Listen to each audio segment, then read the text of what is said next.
찬송 띄워주시고요. 570장 주는 나를 기르시는 목자 함께 부르겠습니다.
부터 보겠습니다.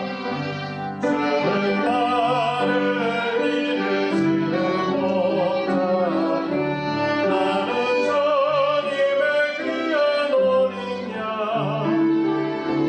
푸른 풀만 맑은 진행을 가고 나를 인도하여 주신다. 주는 나의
부르겠습니다.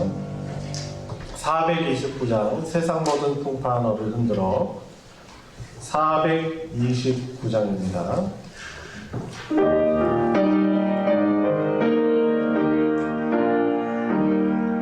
세상 모든 풍파 너를 흔들어 약한 마음 같이 막게 될 때에 내려주신 주의 몸을 세워라 주의 그 신복을 내가 알리라 하는 것을 세워보아라 그 신복을 내가 알리라 하는 것을 세워보아라 주의 그 신복을 내가 알리라 세상 근심 걱정 너를 도들고 십자가를 등에 지고 나갈 때 주가 내게 그 신복을 세워라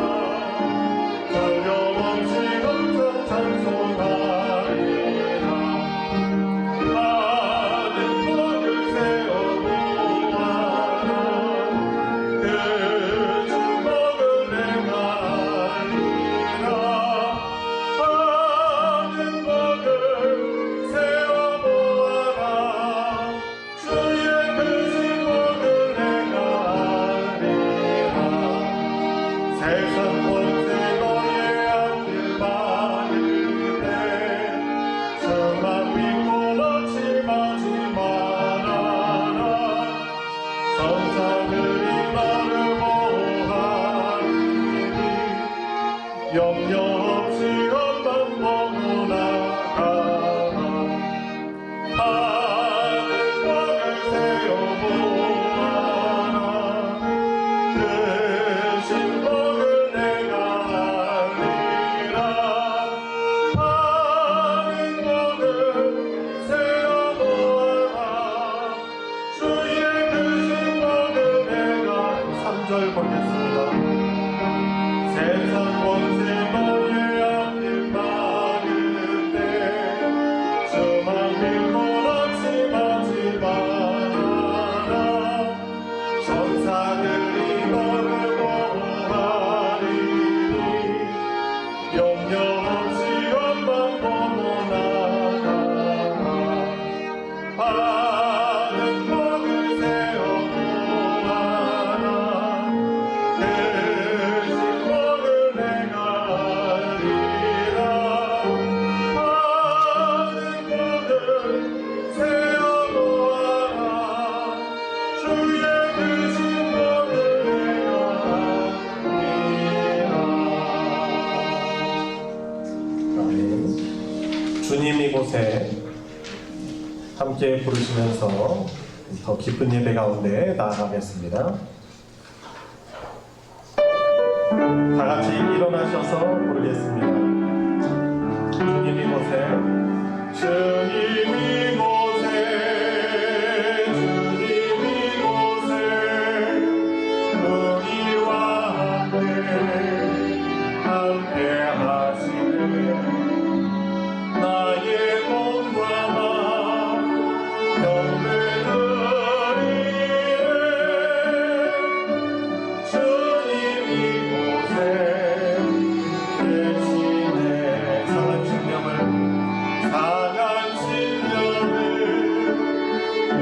위로하시며 병들이고 고쳐주시네 열방을 끊고 자유 주시네 주님 이곳에 계시네 다시 경건한 마음으로 묵도드림으로 11월 둘째 주 예배를 하나님께 드리겠습니다. 묵도하시겠습니다.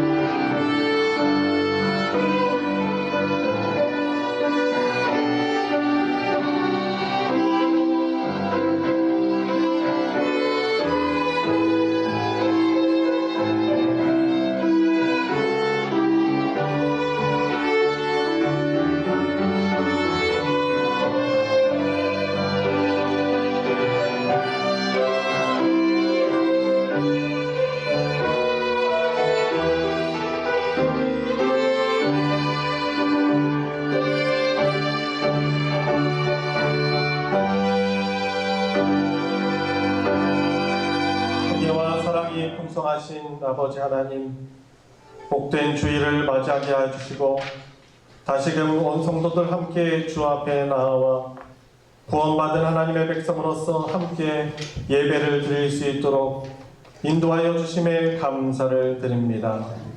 주님, 우리의 마음의 중심을 보시는 주님, 예배 순서에 담긴 주님 의미를 되새기며 우리의 마음 중심으로 또 우리에게 주신 이 육체로 하나님을 기쁘시게 찬양하며 영광 돌리는 하나님의 기뻐하시는 시간 되도록 은혜 베풀어 주시옵고, 또한 하나님의 풍성하신 은혜를 힘입으로 또한 나아왔사오니 우리의 마음 가운데 성령께서 역사하여 주셔서 세상에 줄 수 없는 그런 위로와 평강과 기쁨을 회복시켜 주시고 주님이 주시는 믿음의 힘으로 일어설 수 있는 시간 될 수 있도록 주여 예배 가운데 함께하여 주시옵소서.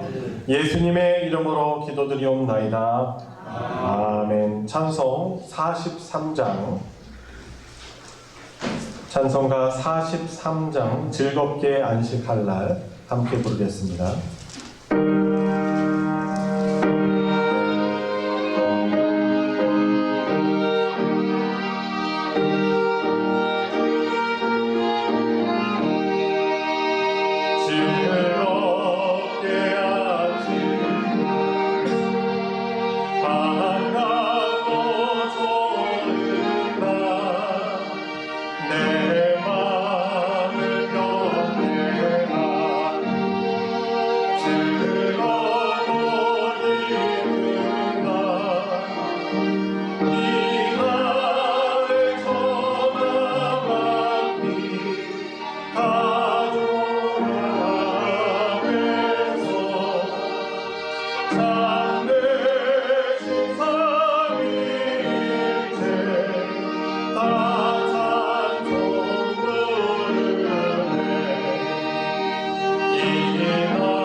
성신앙도 교동문 67번 잠언 3장 부분입니다.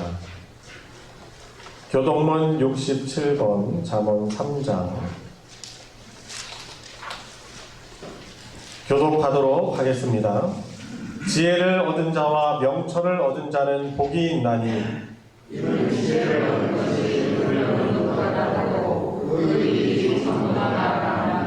지혜는 진주보다 귀하니 내가 사모하는 모든 것으로도 이에 비교할 수 없도다.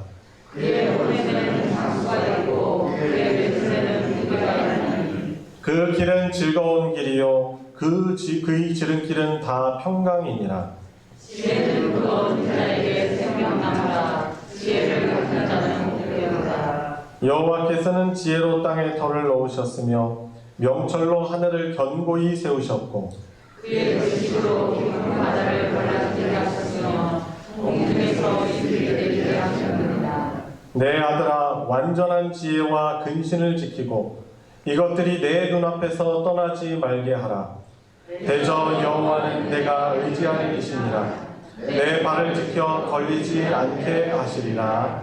아멘. 사도신경으로 신앙 고백하겠습니다.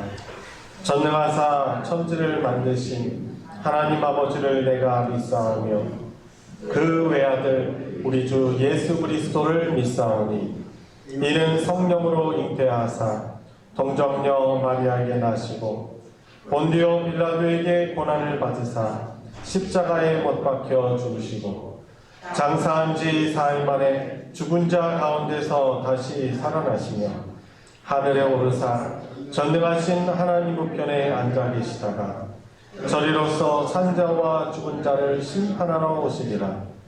성령을 믿사오며 거룩한 공회와 성도가 서로 교통하는 것과 죄를 사하여 주시는 것과 몸이 다시 사는 것과 영원히 사는 것을 믿사옵나이다. 아멘. 자리에 다 같이 앉으셔서 찬송 251장 놀랍다 주님의 큰 은혜 함께 부르겠습니다.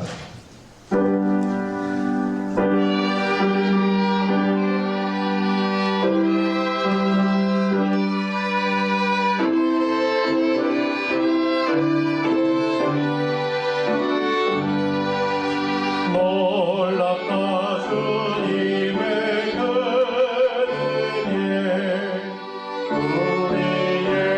우리의 죄를 속하시려 갈보리 십자가 위에서 어린 양 보혈을 흘렸네.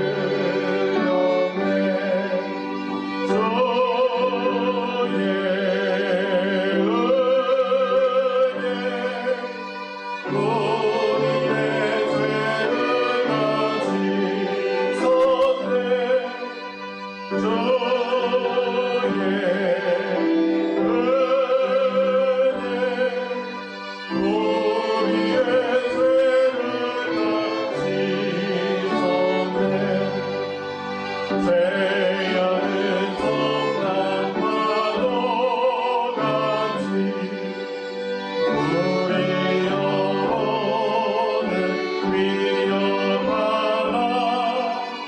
헤아릴 수 없는 죄에 십자가에서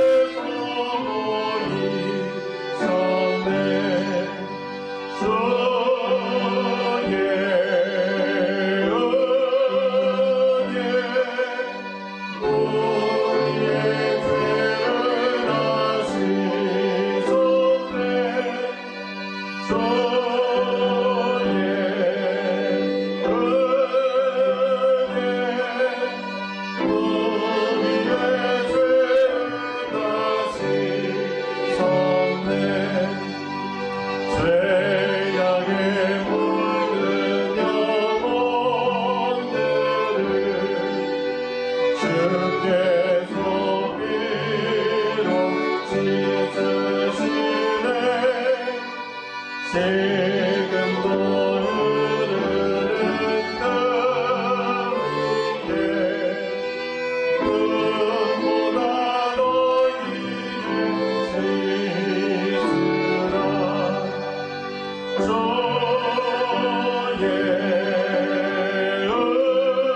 은혜 우리의 죄를 다시 쏟네. 주의 은혜 우리의 죄를 다시 쏟네. 이해할 수 없는 그 은혜를 믿는 자에게 거저주네. 영제여 주 앞에 나와서 거짓 제 말고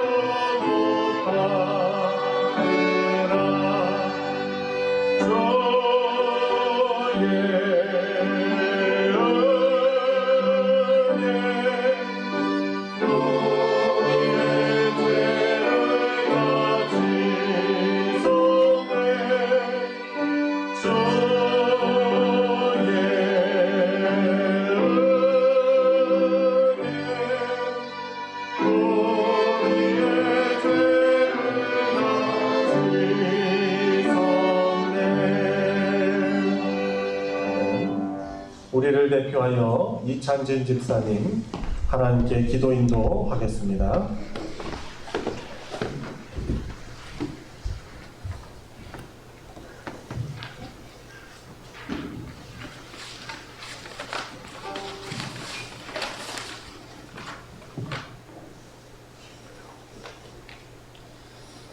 사랑과 은혜가 풍성하신 하나님 아버지, 오늘 이 시간 주님 전에 나와 신령과 진정으로 예배를 드리게 하시니 참으로 감사를 드립니다.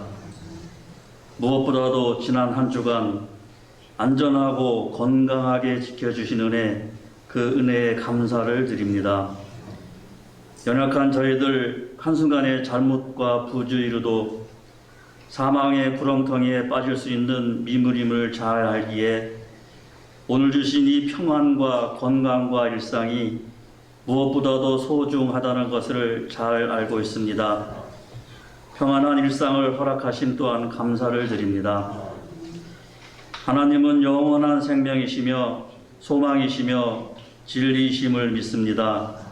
이 자리에 참여한 소중한 영혼들에게도 또 여러 가지 정황상 온라인 비대면으로 함께 예배를 드리는 신도들에게도 똑같은 은혜와 복을 내리사 그 육체는 강건하여 질병을 이겨내고 생업을 잘 감당하며 또 건전한 신앙생활을 이어가기에 힘들지 않게 하옵시고 그 마음은 평온하여 우울하지 않고 또 그 정신은 올곧으며 모든 것을 긍정적으로 생각하는 평강의 복을 허락하여 주옵소서.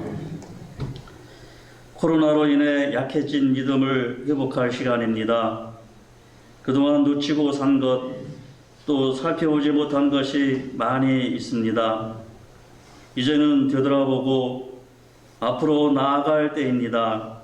부족해진 신앙심은 다시 채워주시고 믿는 자로서 기본에 충실하며 직분을 다하게 하사 주님 부르실 때 주님 내가 여기 있나이다 대답하며 떳떳이 나설 수 있는 진정 회복하는 삶이 되게 하옵소서. 코로나19, 경기 침체, 미국의 대선, 새로운 질서와 기준의 뉴 노멀, 현 시대를 대표하는 이러한 키워드들은 참으로 우리가 감당하기에 버거운 것이 너무나 많이 있습니다. 그러나 우리에게는 이 위기를 극복할 힘과 의지가 있고 또 신앙이 있고 무엇보다 하나님 아버지가 함께 하심을 믿습니다. 건강한 보건과 복지, 물질적으로나 또 정신적으로나 안정되고 풍요로운 삶, 평화로운 국제관계, 올바른 가치관과 기본에 충실한 신앙생활, 이 위기를 통해 모두가 거듭나는 저희들 되게 하옵소서. 우리 소망교회를 굽어 살펴주옵소서. 어려움 가운데도 묵묵히 목회를 이끌어오신 사자 목사님을 기억하시고 병마와 싸우는 환우들을 기억하시고 저마다 마음에 둔 기도 제목을 기억하시어 복이 넘치고 은혜를 받으며 참 생명으로 구원받는 우리 소망교회가 되게 하옵소서. 이제는 코로나 방역 수칙을 준수하고자 합니다. 마스크 착용이나 손 씻기는 물론이고 단계별로 주어지는 규범을 잘 지키며 감염에 대한 올바른 이해와 행동 속에서 주님을 찾아가는 신앙생활 되게 하옵소서. 예배의 시종을 주님께 맡기옵고 이 모든 말씀 우리 주 예수 그리스도의 이름으로 기도드리옵나이다. 아멘.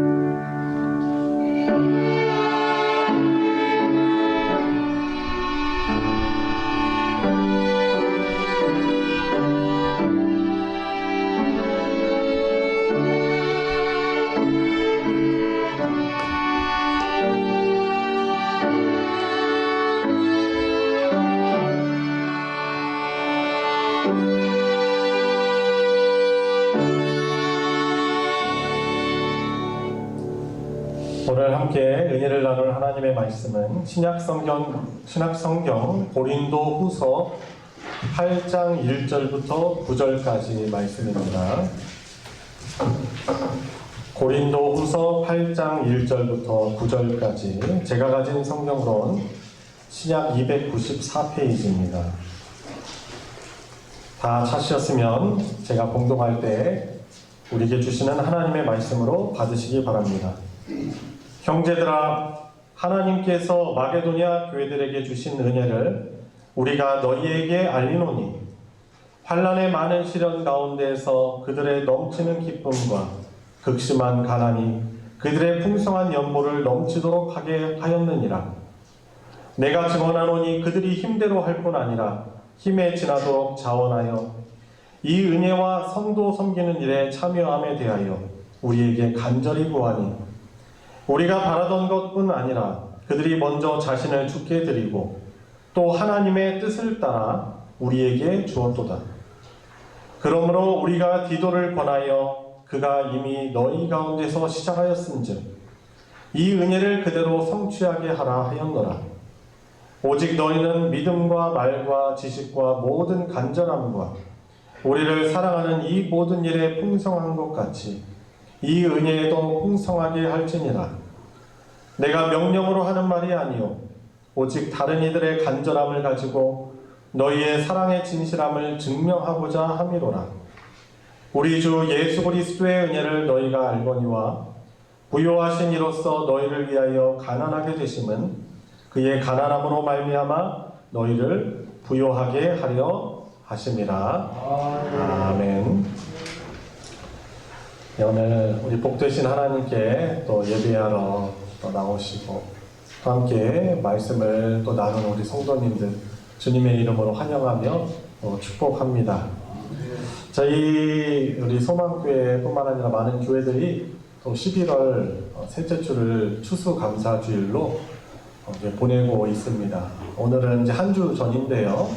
저희가 늘 하나님께 감사를 드리지만 또 추수감사주일에 어떻게 하면 더욱더 의미 있고 그것이 형식적이지 않고 또 판에 박히지 않고 습관적인 그런 감사가 아니라 어떻게 하면 하나님이 더 기뻐하시는 그런 감사주일을 드릴 수 있을까?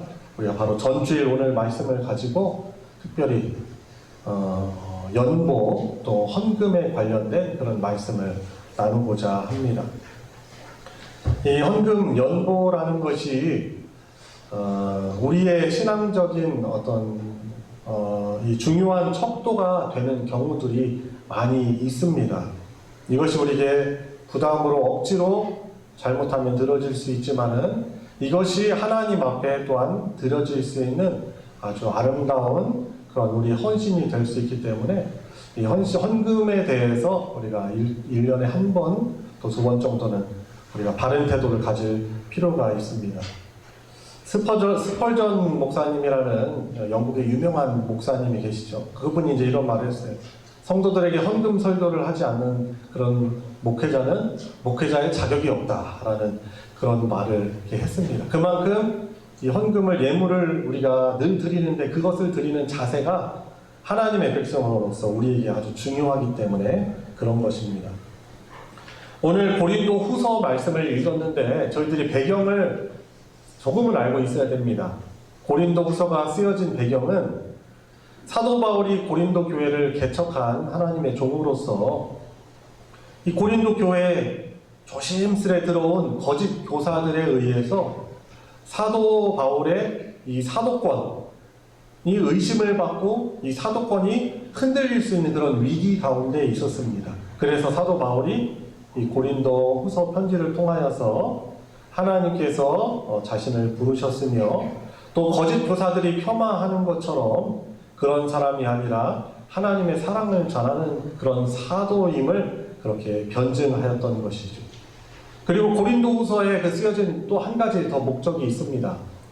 고린도 교회가 이 고린도 후서 쓰여진 시점으로부터 한 1년 전에 어려움을 당하고 있는 큰 기근으로 어려움을 당하고 있는 예루살렘 교회를 위한 연보를 하기로 작정을 했었는데 그 품은 작전과 그 마음의 그 사랑을 이 연보를 성취함으로 실행함으로 그 사랑을 완수하라라는 그 연보가 잘 전달될 수 있도록 독려하기 위해서 이 고린도 후서가 쓰여졌고 오늘 본문이 그런 부분에서 아주 핵심적인 본문이라고 할 수 있겠습니다.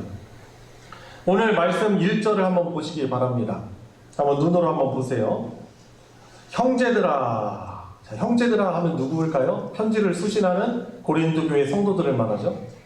하나님께서 마게도냐 교회들에게 주신 은혜를 우리가 너희에게 알리노니라고 말하고 있습니다.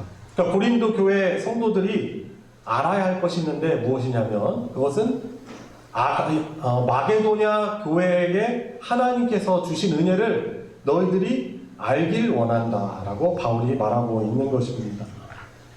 마게도냐는 어디입니까? 지금 고린도 교회가 편지를 받는다고 했잖아요. 이 고린도 교회가 있는 아가야 지역으로부터 북쪽으로 위쪽에 있는 지역이 마게도냐 지역이었습니다. 고린도 교회는 고린도 지역은 지금의 이제 그리스 지역입니다. 아테네, 그리스 이 지역을 통틀어서 아가야라고 이제 성경에서 말하는데 그것이 이제 고린도 교회가 있던 지역입니다. 마게도냐 지역은 그 북쪽에 있는 지역. 우리가 성경을 읽으면은 듣게 되는 빌립보 교회, 그리고 데살로니가 교회, 그리고 베레아 교회 이 세 교회가 있는 지역이 마게도냐 지역입니다. 이 마게도냐 지역이 바울이 2차 전도 여행을 통해서 복음이 전해지고 교회가 세워진 지역이 바로 마게도냐 교회가 있는 그런 지역이었습니다. 그런데 이 마게도냐를 가게 된 이유가 어떤 이유가 있었냐면요. 2차 전도 여행을 바울이 최초에는 지금의 터키 지역, 성경에서는 아시아 지역이라고 하는 그 지역을 순회하면서 이미 개척되어 있던 교회를 방문하여서 하나님의 말씀으로 권하여서 다시금 굳건하게 성도들을 세울 계획을 가지고 있었는데 이 바울이 이제 2차 전도여행을 출발하여서 드로아라는 그런 지역에 갔을 때 하나님께서 바울에게 밤에 환상을 보여주셨습니다. 마게도냐 지역에 마게도냐 복장을 한 사람이 꿈에서 나와가지고 환상에서 나와서 건너와서 우리를 도와주십시오라는 그런 환상 가운데 그 내용을 보게 된 거예요. 그래서 하나님께서 2차 전도여행, 복음 여행을 마게도냐 지역으로 건너가서 복음을 전하길 그렇게 인도하시는구나 라고 받아들이고 에게해라는 그런 바다를 건너가지고 마게도냐 지역으로 갑니다. 마게도냐 지역은 이 터키가 아시아의 끝지방이거든요. 근데 터키와 이 마게도냐 사이에 있는 바다가 에게해라는 바다예요. 지금도 에게해라고 부르잖아요. 근데 이 마게도냐 지역은 유럽 대륙에 처음 도착한 부분입니다. 그러니까 성령 하나님께서 복음을 바울을 통해서 전하게 하시는데 유럽으로 서진하도록 인도하시는 것이죠. 그래서 배를 타고 건너서 처음 도착한 마게도냐 지역의 첫 성읍이 도시가 빌립보라는 곳이었습니다. 아직 복음이 완전하게 전해지지 못한 그런 그곳. 유대인들은 살아가고 있지만은 예수 그리스도 복음이 전해지지 않은 그런 곳이었던 것이죠. 거기에서 이제 복음을 전하여서 세워진 교회가 빌립보 교회, 데살로니가 교회, 베레아 교회라고 할 수 있습니다. 이 지역에 있는 교회들을 통틀어서 마게도냐 교회들이라고 오늘 본문 1절에서 말하고 있습니다. 그 교회들에게 주신 은혜를 너희들에게 알려주겠다라고 하는데 이제 2절부터 그 은혜를 구체적으로 말씀합니다. 2절 보시면요. 환난의 많은 시련 가운데서 그들이 넘치는 기쁨과 극심한 가난이 그들의 풍성한 연보를 넘치도록 하였느니라 라고 말씀하고 있습니다. 마게도냐 지역에 당시에 대지진이 있었습니다. 여러분, 여러 자연재해가 우리 인간이 감당하기 어려운 그런 자연재해지만 그 중에서도 지진이라는 것이 참 어렵습니다. 예보하기 어렵고요. 지금 이 시대도 과학기술이 발달하는 시대도 지진 예보가 쉽지 않죠. 근데 그 당시에 대지진이 마게도냐 지역을 강타했습니다. 아마 해안가에 있는 그런 지역들은 쓰나미로 인하여서 아마 초토화됐을 거고요. 그 당시에 무슨 건물에 내진 설계가 잘 돼 있겠습니까? 그렇지 않죠. 큰 대지진으로 인하여서 건물들 주저앉고 많은 피해가 있었을 것입니다. 그래서 이전에서 마게도냐 교회가 처했던 그 상황을 우리에게 그 정보로 알려주는 것입니다. 환란의 많은 시련, 그 대지진으로 인하여서 닥친 환란과 시련, 그리고 2절 중반에 보니까 극심한 가난, 모든 것을 많은 것들을 잃어버린 것입니다. 이제 그런 상황 가운데 마게도냐 교회 성도들이 그런 상황에 처했는데요. 그런 가운데서 오히려 그들이 넘치는 기쁨, 이해가 안 되죠? 정말 엄청난 그 펀치를 맞았는데 그 가운데서도 그들이 넘치는 기쁨과 그리고 풍성한 연보를 넘치도록 하였습니다. 어떻게 하였는가 하면은 3절에 보십시오. 내가 증언하노니, 사도 바울이 증인이 되어서 말하는 거예요. 그들이 힘대로 할 뿐 아니라 힘에 지나도록 자원하여서 하였다라고 말합니다. 4절, 이 은혜와 성도 섬기는 일에 참여함에 대해서 우리에게 간절하게 구했다라고 말하는 거예요. 그러니까 마게도냐 교회 성도들이 소식을 들었어요. 최초의 교회인 예루살렘 교회가 그 지역이 오랜 기근 때문에, 가뭄 때문에 큰 어려움 가운데 있다더라. 그래서 이방인 지역에 있는 교회들이 유대인들의 중심이 된 그 교회인 예루살렘 교회를 위해서 연구하기로 작정을 한 것이죠. 자존심 센 이 유대인들 입장에서는 별로 즐겁지 않은 일일 거예요. 예를 들면 이런 거예요.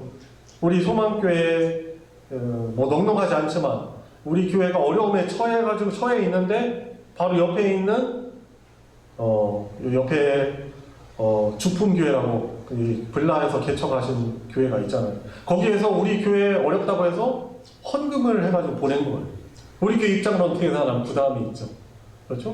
그리고 좀 잘 맞지 않지 않습니까? 그런데 이방인들이, 유대인들이 기본적으로 박혀있는 그 고정관념, 그 사람들을 하대하잖아요. 그 사람들 죄인이라고 생각하고 이방인이라고 생각하면서 그 색안경을 끼고 보고 있는데 그 이방인 교회들이 자신들이 하나님께 받은 은혜 생각하면서 최초의 교회면서 유대인들 중심이 된 이 예루살렘 교회를 도왔던 거예요. 근데 그 중에서도 지금 극심한 환란과 고난 가운데 있는 마게도냐 교회가 그 일에, 그 소식을 듣고서는 우리도 그 일에 동참하게 해주십시오.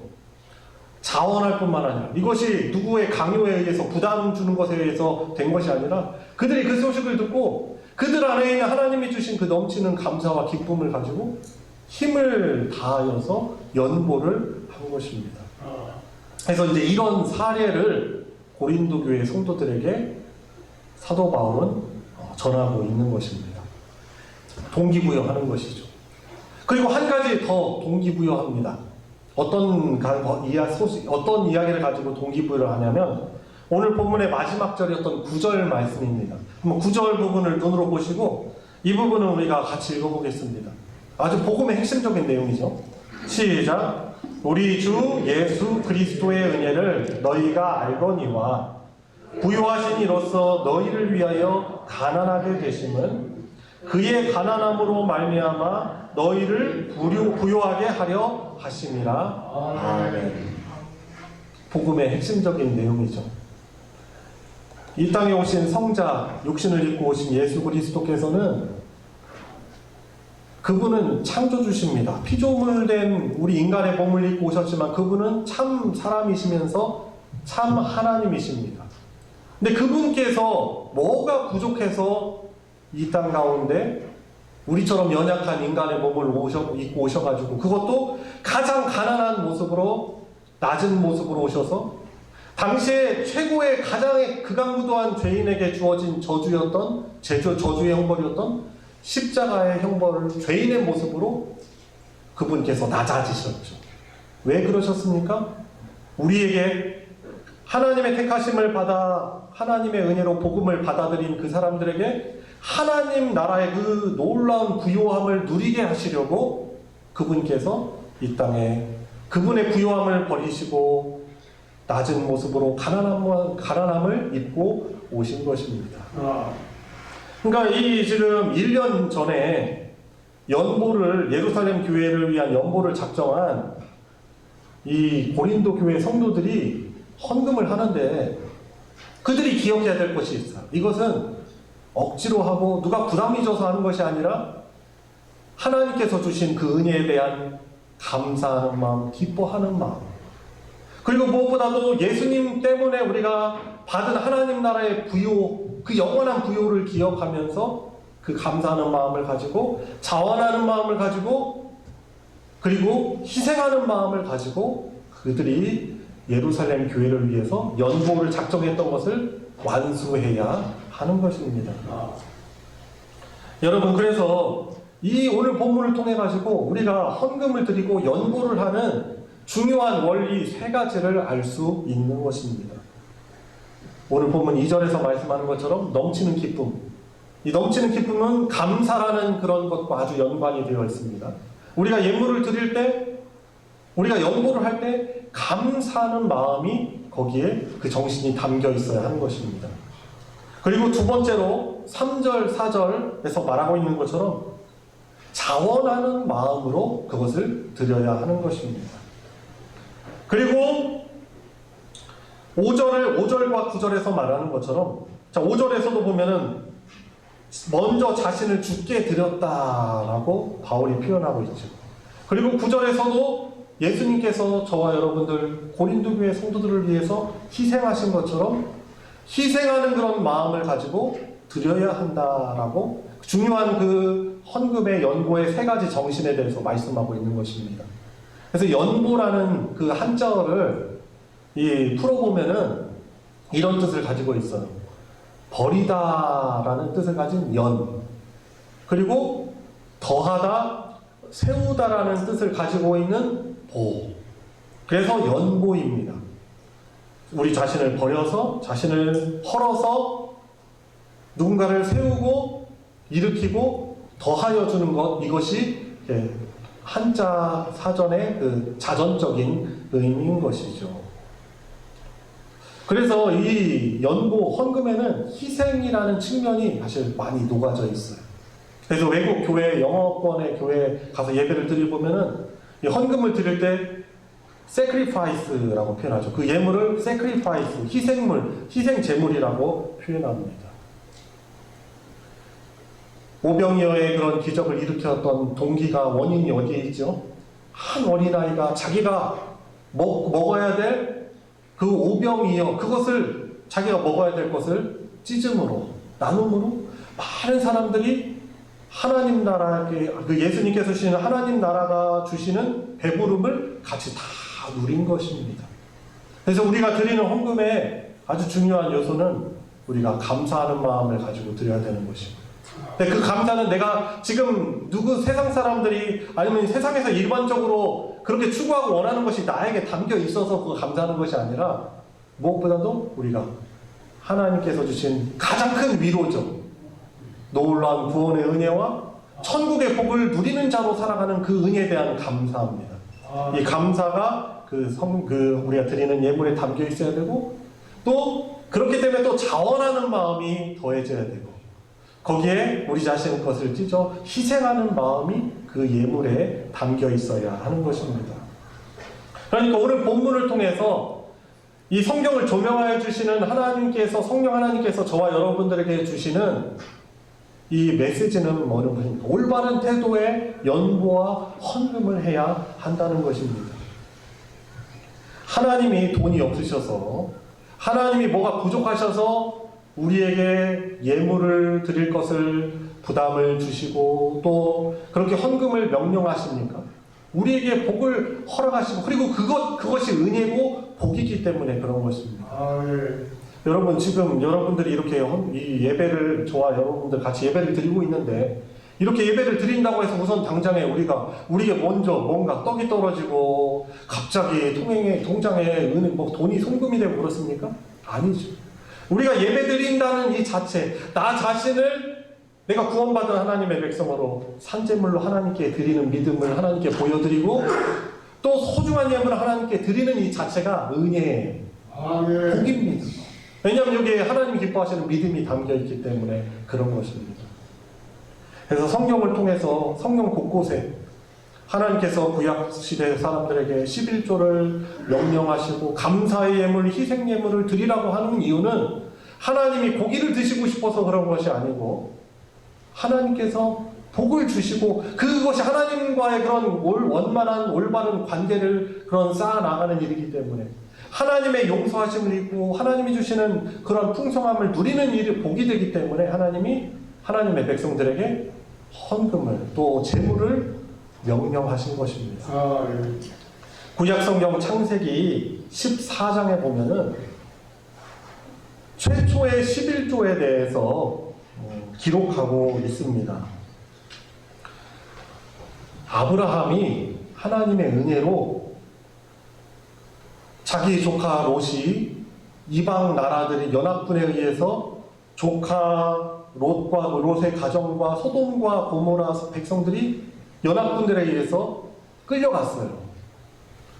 이 소식을 듣고서는 아브라함이 자기가 평소에 훈련시켰던 가신들, 자기 종들이겠죠. 그들과 함께 추격하여서 북부 지방까지 추격하여서 급습하여서 그 연합군을 칩니다. 그리고서는 승리하여서 사람들도 구하고 그리고 전쟁에서 이겼기 때문에 여러 탈취물도 취합니다. 그런데 이때 이 멜기세덱이라는 그런 제사장이 출현을 합니다. 지극히 높으신 하나님의 제사장이라고 표현하고 있습니다. 그 멜기세덱이 포도주와 떡을 가지고 축하를 하려고 아브라함에게 나왔습니다. 그리고서 고백을 하죠. 아브라함이 이기게 된 것은 지극히 높으신 하나님의 은혜이다 라고 그렇게 말씀을 할 때 아브라함이 자기가 얻은 것의 10분의 1을 하나님께 감사의 예물로 드렸습니다. 11조, 10분의 1. 이것이 이제 11조의 최초의 11조입니다. 그런데 여러분, 11조에서 말하는 10분의 1은 그냥 우리가 계산하는 산술적으로 그냥 10개 중에 1개, 그런 계산적으로 숫자 계산으로 10개 중에 1개, 10분의 1을 말하는 것이 아니고 성경에서 본래적으로 말하는 그 10분의 1은 첫 것이에요, 첫 것. 대표성을 가지고 있습니다. 이스라엘 사람들의 자손들의 첫째, 그 대표하는 사람은 장자죠, 장자. 11조는 그것이 전부는, 한술적으로는 전부는 아니지만은 이 모든 것이 하나님의 은혜다라는 것을 뜻하는 의미가 11조에 담겨져 있는 것입니다. 첫 번째 것, 맞이. 이것이 대표적인 그런 상징적인 의미가 담겨져 있죠. 그래서 아브라함이 10분의 1을 드리지만 이것은 모든 것이 다 하나님의 것입니다. 하나님의 은혜입니다라는 고백이 그 11조에 담겨져 있는 것이죠. 출애굽기에 보면 하나님이 택한 이스라엘 백성들을 이집트 사람들로부터 구원하실 때 내리셨던 10가지 재앙 중에 마지막 무서운 재앙이 바로 그 집안에 있는 마지가 죽게 되는 그런 재앙이었습니다. 심판이었습니다. 그 심판을 피할 방법을 하나님이 알려주셔요. 심판을 내리시지만은 피할 수 있는 방법을 알려주세요. 어떻게 하십니까? 1년 된 그런 어린 순양, 순염소의 손을 잡아다가 그 피를 내서 그 피를 그들이 사는 집에 위에 문지방에 그것을 발라놓으면은 그 피를 보고 하나님이 보내신 그 심판의 천사가 어떻게 합니까? 그 집을 들어가지 않고 넘어갑니다. 이것을 믿은 하나님의 백성들은 하나님 말씀대로 실천을 했어요. 소중한 아주 정결한 그 염소 또 양을 잡아가지고 피를 문설주에 발랐습니다. 그런데 이집트 사람들은 하나님을 경외하지 않아요. 믿지 않아요. 그래서 그렇게 하지 않았습니다. 심판을 내리시기로 한 그날 밤 이집트 사람들의 집에 있는 첫째 아들 그리고 첫 번째로 태어난 모든 짐승의 맞이 첫 번째 것들이 다 목숨을 잃었습니다. 그러니까 11조의 하나, 11조의 1, 첫 번째 의미라는 의미가 있고 대표성을 띈다고 말씀드렸습니다. 그리고 이 11조에 담긴 그 구속사적인 의미도 있습니다. 모든 것의 맞이, 독생자이시며 모든 인류를 대표하시는 예수님의 구속의 그림이 이 11조에 담겨 있습니다.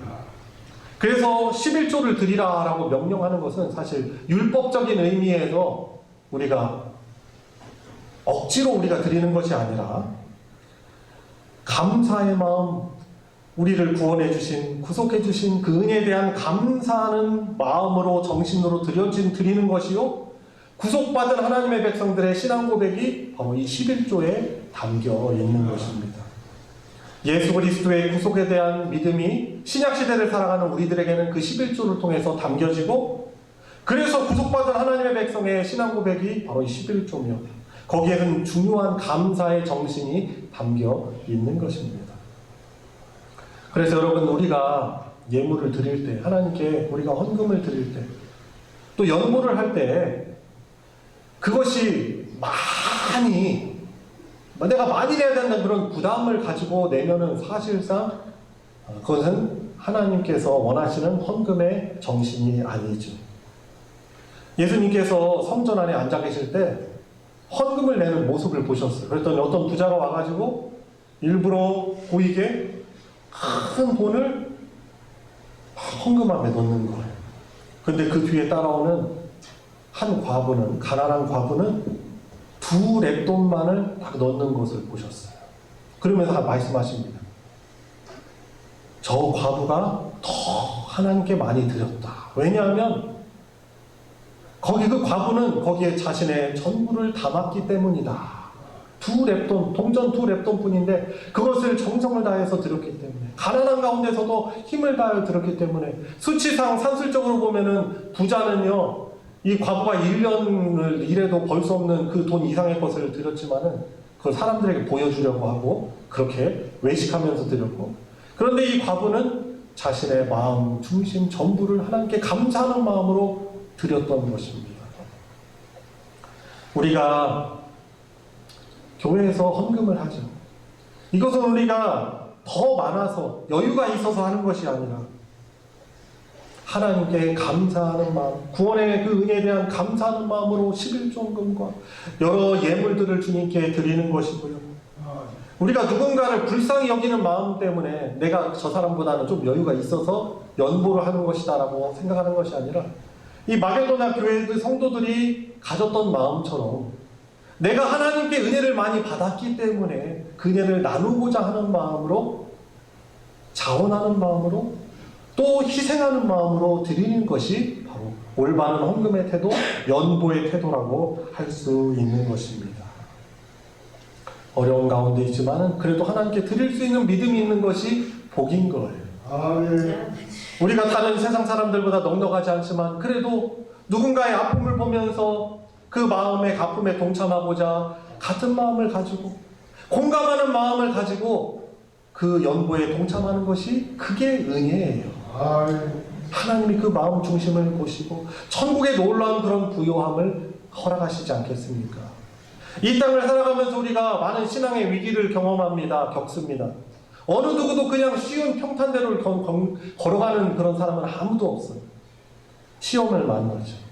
그런 가운데서도 하나님이 우리의 마음의 중심을 보시며 그 천국의 위로함으로, 성령의 위로함으로 우리에게 평안한 마음을 때때로 허락하시고요. 예수님의 재림하시는 그날에는 우리가 세상 살아가면서 믿음 지키기 흘렸던 모든 눈물들 주님께서 깨끗이 닦아주시는 그 은혜를 영원토록 경험하게 되는 것이죠. 이것이 복음의 핵심 아니겠습니까? 이것이 우리 저와 여러분들이 누릴 수 있는 하나님의 은혜 아니겠습니까? 이런 은혜를 기억하면서 우리가 하나님께 감사의 예물, 또 우리 자신을 감사로서 하나님께 산제물로 드려야 하는 것입니다. 다음 주가 추수감사 주일입니다. 늘 의례적으로 드렸던 그냥 1년에 한 번 오는 그런 추수감사 주일로 우리가 습관적으로 맞이하는 것이 아니라 내가 그동안 어떠한 자세를 가지고 하나님께 예물을 드렸는가, 다시금 말씀을 통해서 우리가 수정을 하고 고쳐먹고 다 하나님 앞에 드려야 하는 것입니다. 특별히 이번에는 지난 당회 때 우리 장로님들과 이야기하였습니다. 우리 교회도 넉넉한 형편이 아니지만은 우리 성도들이 같이 주를 향하여 드리는 예물, 이 추수감사주일 예물 가운데 그래도 적어도 50% 정도는 우리보다 더 어려운 교회를 위해서 흘려보내야 되는 것이 아닌가. 그들이 불쌍해서 그런 것이 아니라 하나님은 우리가 아니고서라도 그분들을, 그 교회를 채우시기도 하겠지만은 우리가 우리보다 더 어려운 환경 가운데 있는 교회들을 생각하면서 우리가 하나님으로부터 받고 있는 은혜를 생각하면서 추수감사 예물을 드리고 그곳으로 이렇게 흘러가게 하는 것이 하나님이 기뻐하시는 추수감사 예물이 아닐까라고 우리 장로님들과 이야기를 좀 나눴습니다. 우리 교회 재정에도 보탬이 돼야 되는 중요한 추수감사 예물이지만은 그럼에도 불구하고 더 어려운 것을 생각하며 감사 예물을 드리는 것이 하나님이 기뻐하시는 그런 예물의 태도가 아닐까 생각해서 그런 부분 장로님들과 나누고요. 우리 장로님들도 현실을 아시지만 그래도 같이 동의해 주시고 그렇게 하자라고 그렇게 마음을 같이 먹었습니다. 그래서 우리가 정말 하나님께 받은 사랑과 은혜가 있다면 어떻게 됩니까? 그것을 사랑의 진실함을 어떻게 해야 됩니까? 그것을 증명해 보여야 하죠. 사랑하는 마음만 속에만 있는 것이 아니라 그것을 구체적인 그런 물질로 받은 은혜를 담아가지고 자원하는 마음으로, 희생하는 마음으로 우리가 하나님께 드려야 되는 것입니다. 그래서 5절 그 예물이 어떻게 됩니까? 주께 먼저 드린 바 됨이 되는 거죠. 5절 말씀 보세요. 그리고 그것이 예루살렘 교회를 향하여서 전달된 것처럼 우리가 드리는 그 예물이, 감사의 예물이 어려운 그런 상황에 있는 그런 교회를 위해서 드려지게 되는 것입니다. 아직 구체적으로 정확하게 어떤 교회를 우리가 돕자라고 최종 확정한 것은 아니지만 우리 노회, 우리 같은 서부 시찰에 소속된 교회 가운데 지금 현실적으로 제일 어려운 교회는 세종 기쁨의 교회라는 곳이 있습니다. 아시다시피 세종이 얼마나 세가 비쌉니까? 아직 자립하지 못하여서 상가 건물로 최근에 원래는 가정에서 아파트 목사님 사시던 그 아파트에서 이게 개척교회를 시작하셨는데 성도들이 조금씩 더 많아져가지고 이제 그 가정 안에서 소화할 수 없어서 상가로 이제 하나를 세를 들어가지고 나왔습니다. 그런데 마침 이 코로나19 상황이 터져버린 것이죠. 매달 120만원, 130만원을 그 세금, 그 월세로 내야 되는데 그동안 이제 버텨온 것도 어떻게 보면 기적이죠. 어려움 가운데 있습니다. 그분들을 돕는 분들도 있긴 합니다. 그러나 우리가 같은 시찰 안에 있는 교회로서 그분들의 아픔과 어려움을 보면서 우리가 관망만 하면은 우리가 말하는 사랑, 우리가 받은 은혜는 어떻게 봅니까? 어떻게 되면 거짓일 수 있고 참된 믿음이 아닐 수도 있는 것이죠. 그래서 우리도 여유가 없지만은 더욱더 감사하는 마음을 가지고 하나님께 드리면 그런 어려운 교회를 향하여서 그것이 흘려 보내졌으면 좋겠습니다. 그리고 작년까지 우리 성원교회 부교역자로 전도사님으로 섬기던 안지호 또 최자은 또 전도사님 부부도 기억하실 거예요. 어려운 캠퍼스 사역 가운데서도 또 저희 교회에서 열심히 몸부림치면서 또 주일학교를 섬겼습니다. 근데 임지를 전주로 또 가시게 되면서 이미 그 섬기고 있는 제자들, 예수제자운동 선교회가 전주에 개척되어 있는 상태지만 너무 어려운 상황이거든요. 개척 단계거든요. 가셔서 여러 가지 어려운 상황이 있습니다. 위로도 필요합니다. 우리가 드리는 예물이 많지 않지만은 그래도 그런 어려운 가운데 있는 그 전도 활동을 하고 복음 양육하는 활동을 하는 그곳에 전해질 때 그것이 참 의미 있게 쓰여지지 않겠습니까? 그래서 저희들이 다음 추수감사 주일을 맞이할 때 이런 마음을 가지고 자원하는 마음과 감사하는 마음과 희생하는 마음을 가지고 하나님께 기쁨으로 드리고 그것이 귀한 열매로 쓰여지길 원합니다. 이 일에 은혜에 동참할 수 있는 우리 성도들 되시길 주님의 이름으로 축원합니다. 우리 함께 오늘 말씀을 기억하시면서 기도하도록 하겠습니다. 하나님이 주신 구원의 은혜 너무나 쉽게 식어지고 잊어버리게 되는데 하나님 저희들 안에 역사하여 주셔서 하나님이 베푸신 영원한 구원의 기쁨과 감사가 우리의 삶에 넘쳐나게 해주시고 그래서 우리에게 주어진 어려움들도 극복하고 이겨내게 해주시고 또 우리를 통하여서 하나님의 그 복이 은혜가 흘러나지게 하는 그런 복된 인생 살아가게 하여 주시옵소서. 우리 같이 합심해서 기도하도록 하겠습니다. 하나님 아버지 주님의 은혜 사랑 너무나 감사를 드립니다. 주님 그 은혜와 사랑이 주님 분주한 일상과 여러 가지 일들로 인하여서 주님 그 은혜에서 시점이 멀어지고 시선이 멀어지고 주님 우리가 부족한 것에 또 마음이 많지 않습니다. 주님 이미 하나님께 받은 은혜 너무나 큰 은혜 가운데 살아가면서 불구하고 그 은혜를 하나님 고백하지 못합니다. 저희 믿음 주시고 무엇보다도 복음이 우리 안에 풍성히 역사하게 하여 주셔서 감사 기쁨으로 사랑해 주시고 없는 것을 바라보는 것이 아니라 이미 우리에게 주신 그런 것을 채워주시고 주님의 사랑과 은혜 치우심을 바라보고 감사하는 삶을 살아가게 하여 주시옵소서. 하나님 아버지 오늘 말씀을 통하여서 연보와 또 헌금에 대한 올바른 태도와 자세를 다시금 돌아볼 수 있고 또 수정할 수 있도록 하여 주셔서 감사를 드립니다. 하나님께서 우리에게 이미 행하신 놀라운 영원한 구원의 은혜를 입은 자들이오나 저희들 세상 살아가면서 또 세상에 취해 살면서 그 하나님의 은혜와 사랑을 기억하지 못하고 우리가 없는 것에 우리에게 결핍된 것에 시선이 고정되고 그것을 갈급해하며 감사하지 못하며 살아가는 우리들의 모습을 되돌아봅니다. 이미 우리에게 필요한 것들을 공급하여 주시며 지금 여기까지 걸어오게 하신 하나님의 은혜와 사랑이 우리를 향하여 끊어지지 않음을 기억하면서 더욱더 다음 주에 있는 추수감사주일은 하나님을 향한 하나님이 기뻐하시는 마음을 담아서 주님께 예물을 드리며 우리 자신을 산제물로 드려 하나님께서 영광 받아주시고 그 복이 우리를 교회를 통하여서 흘려나가게끔 하는 그런 은혜를 저희들 누리게 하여 주시옵소서. 예수님의 이름으로 기도드리옵나이다. 아멘. 찬송 315장 부르시면서 동원하도록 하겠습니다. 315장 함께 부르겠습니다.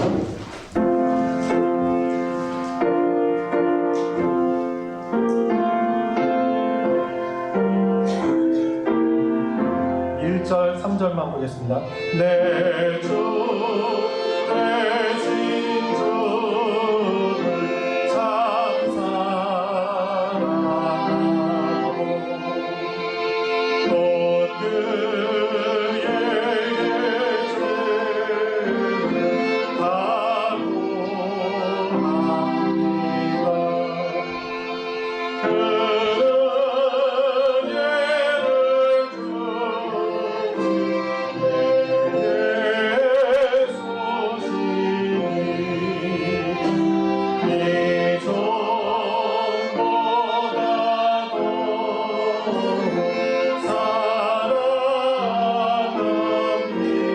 각오합니다. 내 평생의 인생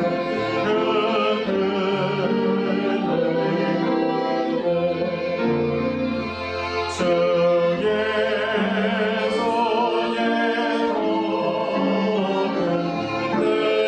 늘 기리라.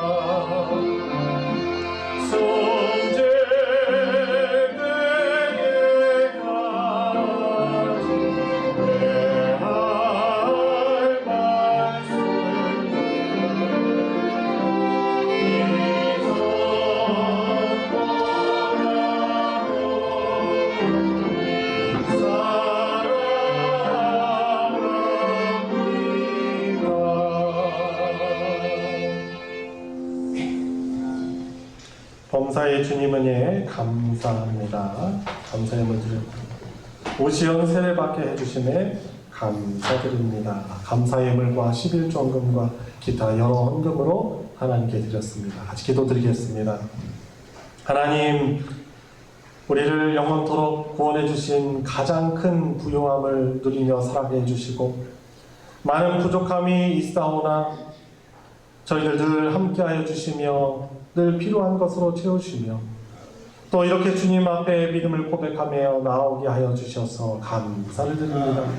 주님의 사랑하는 백성, 성도들이 그 하나님을 향한 사랑과 믿음을 담아 정성스럽고 전혀 올려드리는 예물을 주님께서 받아 흠양하여 주시고 영광받아 주시옵소서. 주님 살아가는데 많은 아픔과 어려움을 또 만나서 살아갑니다. 그 어려움 가운데 저희들을 붙들어 주시고 이기게 하여 주시고 저희들에게 또한 강건함 허락하여 주셔서 하나님이 허락해 주신 복된 인생, 주님의 사랑, 주님의 복음, 주님의 영광 나타내며 살아갈 수 있는 은혜 누릴 수 있도록 저희들을 회복시켜 주시옵소서. 드려진 예물이 복 허락하여 주시사 하나님의 진리의 말씀, 그 사랑 나누어지는 곳에 거룩하게 오병이의 기적으로 사용하여 주시옵소서. 예수님의 이름으로 기도드리옵나이다. 아멘. 이 시간은 우리 예보된 대로 우리 유아 세례식 진행하도록 하겠습니다.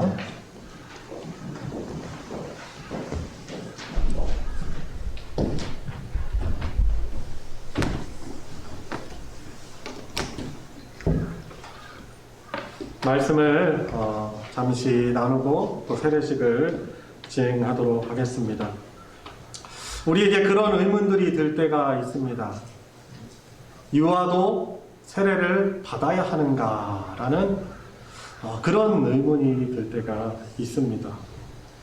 그것에 대해서 그런 질문에 대해서 대답은 맞다, 그러하다라는 것입니다. 어른들뿐만 아니라 유아들도 하나님의 언약 안에 있는 하나님의 백성입니다. 유아들도 어른들 못지않은 그리스도의 피를 통한 죄의 용서와 믿음을 주시는 성령의 약속을 받은 것입니다. 그렇기 때문에 유아들은 언약의 증표인 세례로 말미암아 그리고 우리 그리스도의 교회 안에 함께 속하게 되고 불신자들의 자녀들과 구별이 되는 것입니다. 구약시대 때는 이것이 할례를 통해서 이루어졌습니다.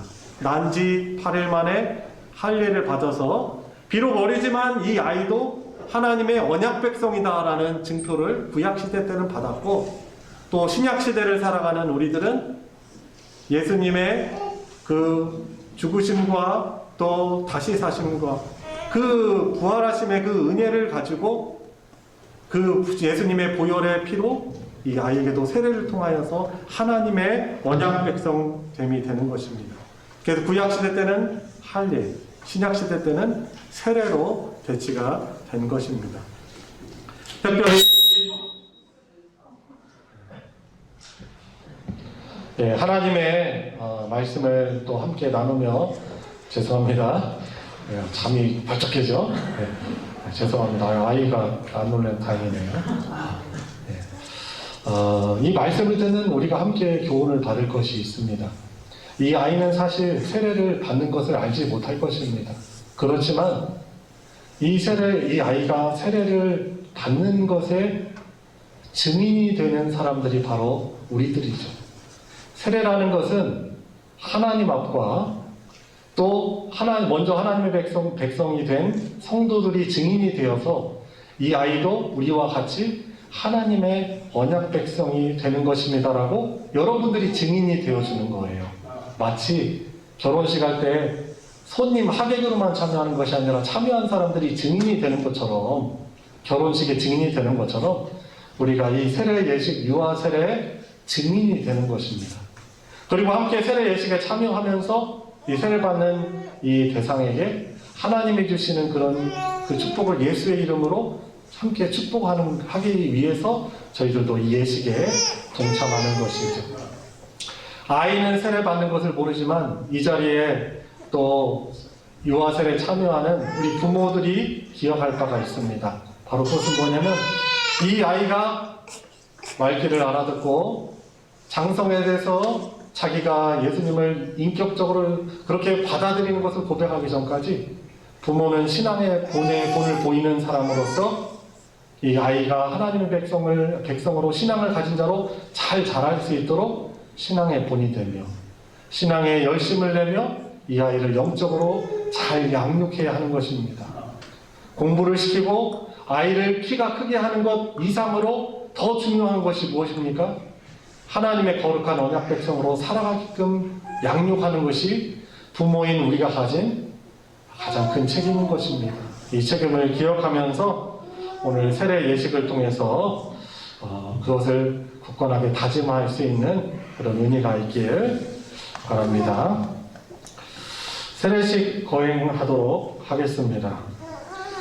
유아 세례 대상자와 그 부모님께서는 제가 아이의 이름을 호명하면 네 하고 대답한 후에 일어서 주시기 바랍니다. 오시연. 네.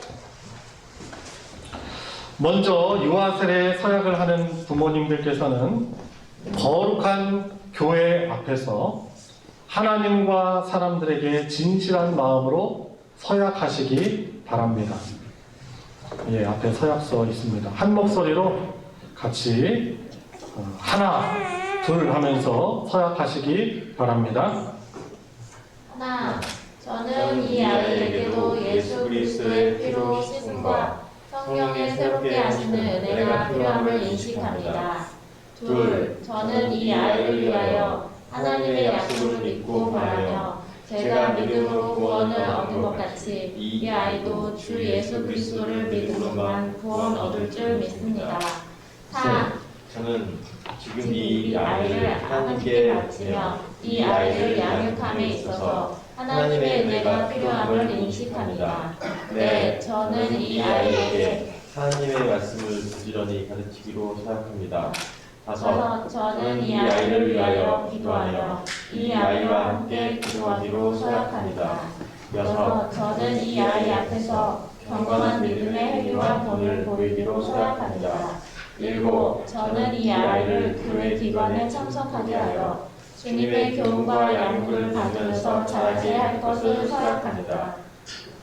2020년 11월 8일 서약자 지미순. 오성. 예, 서약을 하신 것을 다 들으셨습니다. 그러면 아이를 안고 앞에 나와서 무릎을 꿇어주시기 바랍니다.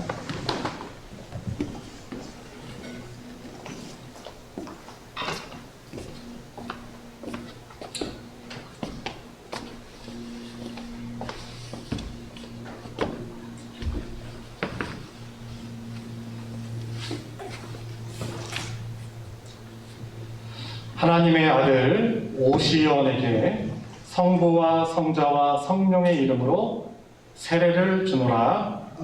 아멘. 우리 함께 기도하겠습니다. 우리의 구주 되시는 주님, 오늘 주님의 사랑하시는 오시연의 유아 세례식을 거행할 수 있도록 허락해 주심에 감사를 드립니다. 오늘 하나님 앞과 많은 성도들 앞에서 그 부모가 믿음으로 자녀를 양육하기로 서약하였사오니 주께서 이들의 믿음을 받아주시고 축복하여 주시옵소서. 앞으로 이 아이가 자라나면서 하나님을 영화롭게 하는 자녀가 되게 해주시고 또한 하나님을 섬기기를 늘 즐거워하는 좋은 믿음의 사람으로 양육되게 하여 주시옵소서. 이 아이가 자라나 스스로 믿음을 고백하여 입교교인이 될 때까지 주께서 이 아이를 붙잡아 주시고 세상의 온갖 더러운 것과 악한 것들로부터 이 아이를 보호하여 주시옵소서. 우리 주 예수님의 이름으로 기도드리옵나이다. 아멘. 네, 일어서 주시기 바랍니다. 앞으로 바라봐 주시고 공포합니다. 이제 오시연은 오늘부터 대한예수교 장로회 합신 대전 소망교회 유아세례 교인이 된 것을 성부와 성자와 성령의 이름으로 공포합니다. 아멘. 네, 축하의 박수를 전해주시기 바랍니다. 네, 차렷 인사. 네, 감사합니다. 들어가 주시기 바랍니다.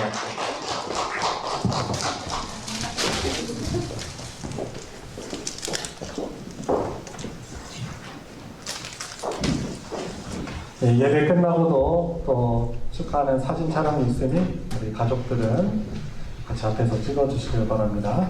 이 시간은 환영과 축복의 시간입니다. 우리 예배에 함께한 서로와 또 오늘 또 세례를 받은 아이를 향하여서 주님의 이름으로 축복하도록 하겠습니다.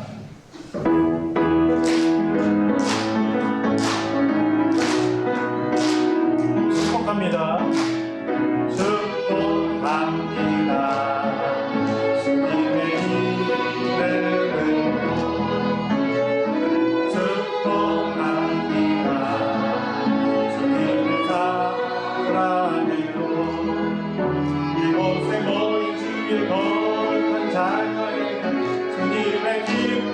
주님의 사랑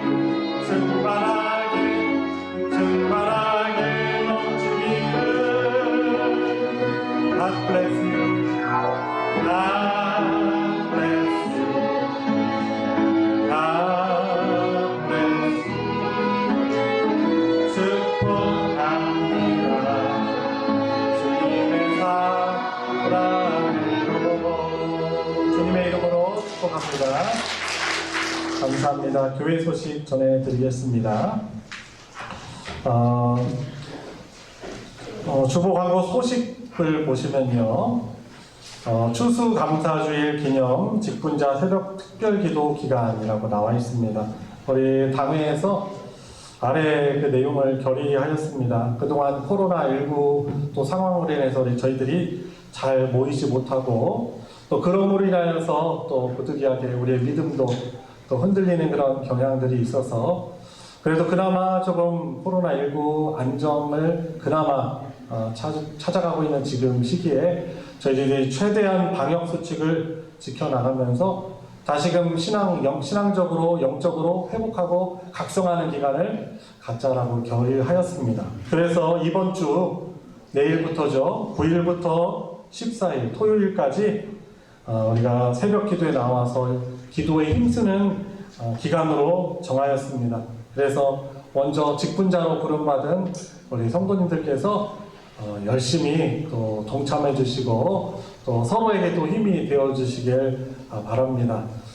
최대한 나와 주시길 또 힘쓰시지만 또 건강에 연약함이 있는 그런 분들은 또 생각을 하셔가지고 적절하게 참여를 해주시면 또 감사하겠습니다.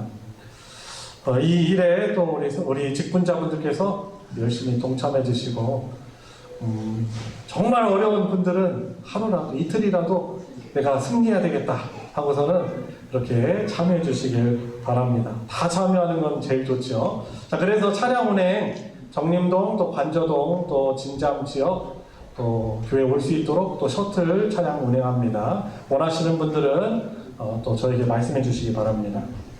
2번 광고 보시면 추수감사주일 준비라고 나와 있죠. 미화부에서 저희 교회 미화부에서 추수감사주일 강단 장식을 꾸미려고 합니다. 그래서 농사를 혹시 짓는 분들이 계시면은 그분들 농산물 내가 이렇게 하나님께 그래도 추수감사주일 장식으로 드리고 싶다 하는 분들 가져오시고요. 또 농사를 대부분 잘 짓진 않죠. 그렇지만 나도 이 일에 동참하길 원한다 하시는 분은 또 구입을 하셔서 좋은 것으로 준비하셔서 그렇게 동참해 주시면 감사하겠습니다. 이번 주 금요일 날 오전까지 교회로 가져와 주시기를 바라고요. 또 이때 들어온 농작물들은 감사주일 이후에 주변에 필요한 이웃들과 나누도록 하겠습니다.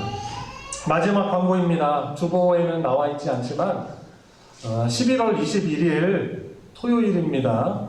오후 6시 30분 강남에 있는 예식장에서 김평근 집사님, 김진욱 권사님 둘째 딸인 김현정 자매가 결혼 예식을 또 진행을 합니다. 혹시 참여하기를 원하시는 분들을 위해서 또 김평훈 집사님 가정에서 차량을 대절을 하려고 합니다. 거리두기를 하고 또 이동을 해야 되기 때문에 교회 차량으로는 많은 분들이 타실 수 없어요.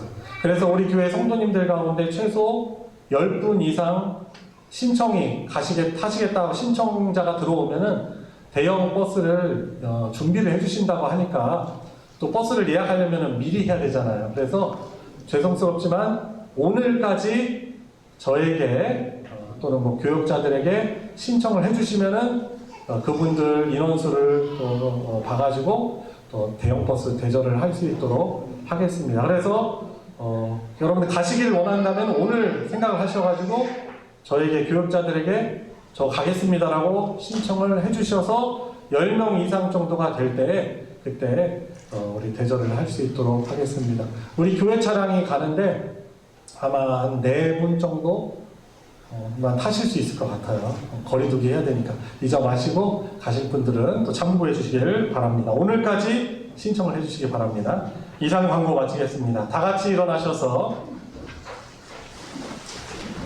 주기도문 찬송 부르고 축도로 예배 마치겠습니다.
이제는 우리의 구원자 되신 예수 그리스도의 은혜와 하나님 아버지의 무한하신 사랑과 성령 하나님의 감화감동 충만 내주 역사하시니 오늘 주일 예배에 나와 하나님 앞에 온 몸과 마음과 예물을 다하여 하나님께 예배를 드리며 또 말씀을 통하여 하나님 말씀에 순종하며 나아가기를 다짐하는 간구하는 사랑하는 모든 성도들 머리 위에 그 가정 위에 이제로부터 영원토록 함께 하시기를 축원하옵나이다. 아멘.